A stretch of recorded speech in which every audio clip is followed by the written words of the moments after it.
Saudara-saudari yang dikasihi Tuhan, suatu reformasi mentalitas yang dibawa oleh Yesus dalam pewartaannya adalah bagaimana Yesus bersikap terhadap manusia.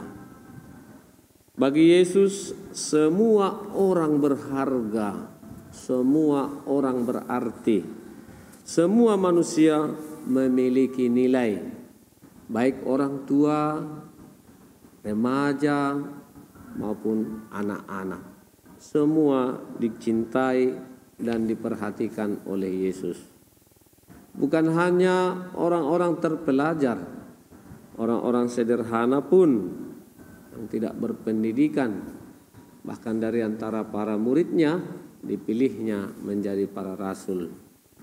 Orang-orang yang berdosa, yang baik, yang jahat pun hatinya tetap juga diperhatikan oleh Yesus.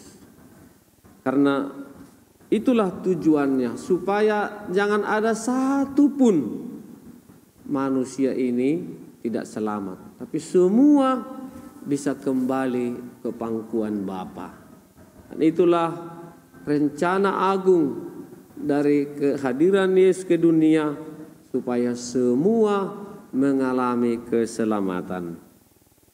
Dalam bacaan pertama hari ini kita mendengar bagaimana Paulus mengungkapkan hal itu dalam suratnya kepada jemaat di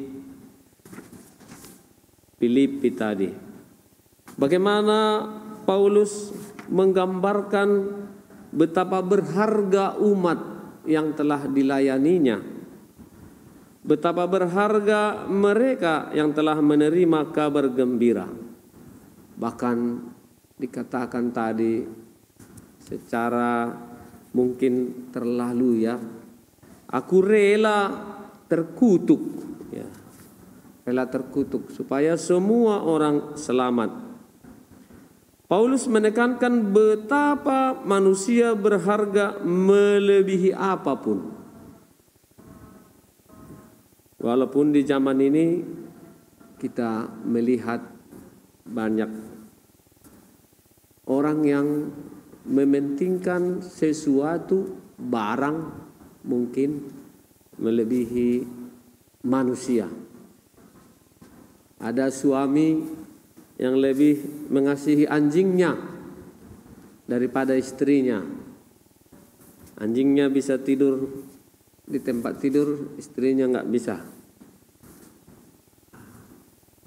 Banyak orang lebih memperhatikan binatang piaraannya, pergi ke tempat-tempat jualan makanan binatang yang mahal-mahal, sementara untuk kebutuhan keluarganya cukup makan. Nah, jadi hari ini ditegaskan betapa manusia itu jauh lebih berharga di hadapan Allah dari segala apapun penemuan benda atau apapun yang ada di sekitar kita.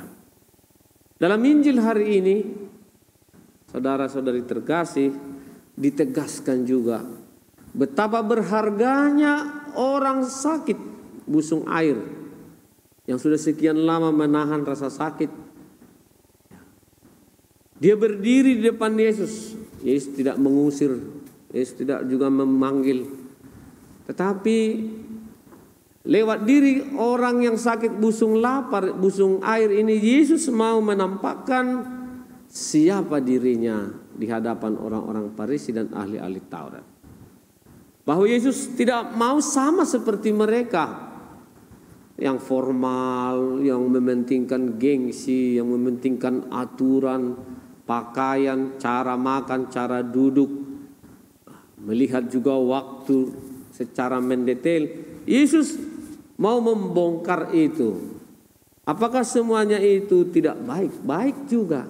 Tetapi ketika ada manusia, orang yang membutuhkan pertolongan, apalagi dia yang sakit, yang menderita, Cinta kasih, belas kasih harus melampaui aturan hukum adat istiadat yang sudah ditetapkan sebelumnya. Yesus mau melanggar hari Sabat karena hari Sabat dibuat untuk manusia, bukan manusia hukum. Ya, bukan hukum itu segala-galanya. Hari Sabat itu untuk manusia, untuk menyelamatkan. Dibuat aturan itu supaya beristirahat, supaya berkesempatan itu memuji Tuhan, membaca Taurat dan sedikit aktivitas-aktivitas kecil, tetapi tidak serta-merta meninggalkan cinta kasih. Dan disinilah Yesus membongkar kemunafikan ahli-ahli Taurat dan orang-orang Farisi. Ya. Mereka mencela Yesus yang menyembuhkan orang yang busung air itu. Padahal di satu sisi, ketika lembu mereka terperosok ke dalam sumur, mereka tidak tinggal diam, mereka bangun mengangkat lembu itu, menyelamatkan. Suatu perbandingan yang sangat mencolok yang bagi Yesus tidak bisa dibenarkan. Lembu lebih berarti daripada manusia yang sakit. Nah, inilah yang mau direformasi, dibaharui Yesus. Yesus memilih memperjuangkan hidup manusia. Dan pilihan Yesus itu menjadi juga pesan bagi kita hari ini, saudara-saudari. Ketika kita berhadapan dengan manusia yang membutuhkan keselamatan, maka kita harus memilih sikap seperti Yesus. Menegaskan juga kepada kita bahwa setiap aturan memiliki tujuan yang baik. Namun bila tidak dilaksanakan dengan bijak, bahkan menyalahgunakannya, maka tujuannya tidak akan tercapai. Dengan kata lain juga Yesus mau menegaskan, perbuatan baik, perbuatan cinta kasih tidak mengenal waktu dan tempat. Maka teruslah kita berbuat kasih dimanapun dan kapanpun. Karena itulah panggilan kita seperti Yesus sudah lakukan. Terutama bagi mereka yang sakit, yang membutuhkan bantuan di masa-masa sulit sekarang ini, mari kita ulurkan tangan melampaui aturan-aturan hukum yang ada, karena manusia jauh lebih berharga daripada apapun di atas muka bumi ini. Semoga amin.